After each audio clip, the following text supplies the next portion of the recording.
I've actually seen you talk about this, and it's probably good for you to talk about it, but it's certainly good for everybody else. Well, that's good to hear. For so many years, we couldn't talk about it because my mom was embarrassed. I think there's a stigma that surrounds dementia, unfortunately, and a lot of people want to hide it.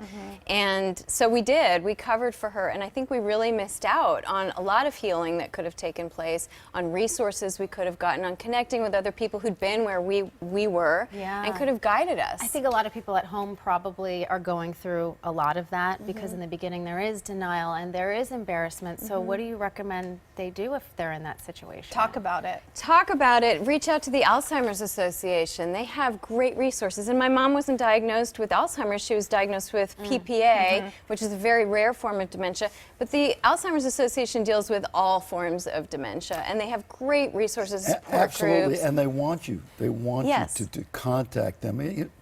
Everybody is different. Every case is different.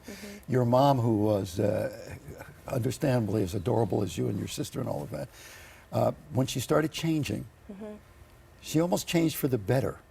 Well, in some ways. Can you understand what I'm saying? Well, yes. I mean, in this book, I wanted to focus on the silver linings because there were surprising blessings and really funny things that happened, and you have to look at it with a sense of humor and looking for the light in it. But one of the things that I was afraid of when she got diagnosed was that my kids wouldn't know her.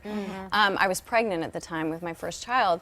Well, they wound up having an amazing relationship, and she had stamina to get down on the floor and play with him and laugh and cackle, and she could only speak in like one-word sentences, but that was perfect for a toddler. But at the time, did she know that was her grandson? She did, yeah. And she became less judgmental.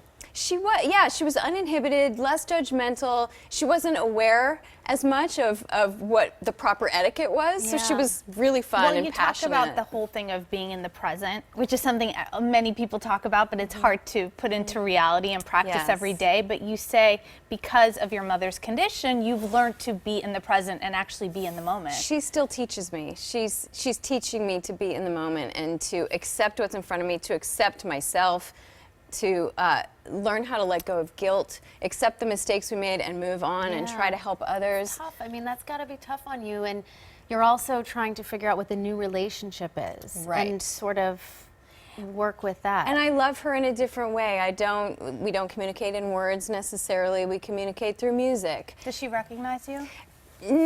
It's hard to say. She's nonverbal. She's in a wheelchair.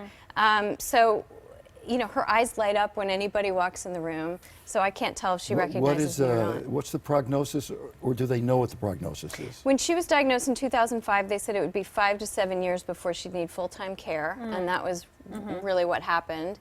And now she's sort of status quo. She's been on and off of hospice for a long time. Can you talk a little bit? Pardon me, of hospice. So of hospice. So it's there are terminal. times when you think it is over.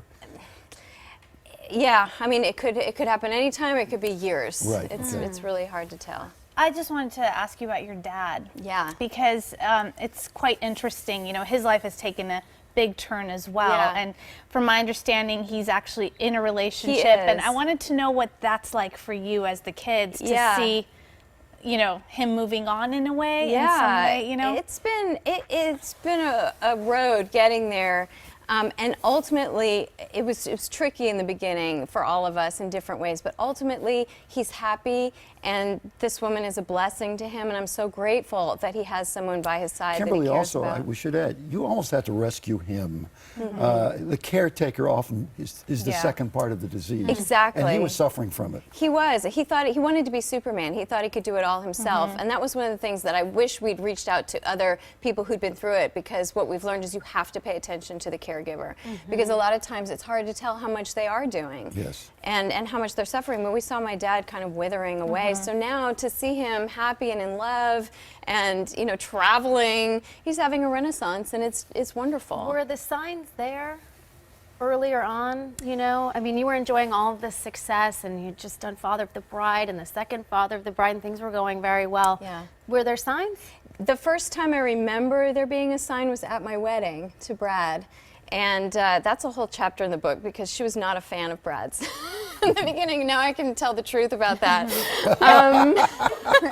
wouldn't love Brad? Right? I mean, that's he's what I said. I You're know. like, something is off. 13 years later, it must have been her problem. But she got up at the wedding, and first of all, she was really emotional and sort of irrationally reacting to the engagement. And I thought maybe it was because I was the firstborn, because obviously it wasn't Brad. And then she got up to speak at the wedding and couldn't get through this speech. And that was the first indication looking back. Did you know then, looking back, I understand, did you know then, or you just thought that she was having Something a was slight off. breakdown because of the wedding? She must have been stressed out. Yeah. But it was like 2 years of different doctors and many, many tests. Well, how empowering for you to write this book after so many years of having to live in secrecy. So It good feels for really you. good. And Thank you. What a great resource Brave. for other people out there. Thank you. It's the book that I wish I'd read 10 years ago. Yeah. So thank you. No, thank Kimberly. you for coming. Thank you so You're much. as Cute cute as ever. Oh my God, you She's don't so cute. change. You're like the little girl and father of the bride. All right, Like, she's going to be talking about her mother and signing copies of her book tonight at Chaucer's bookstore in Santa Barbara. Yeah. Starts at 7. Starts at 7. Better Head that leave, way. better leave now. Yeah, please.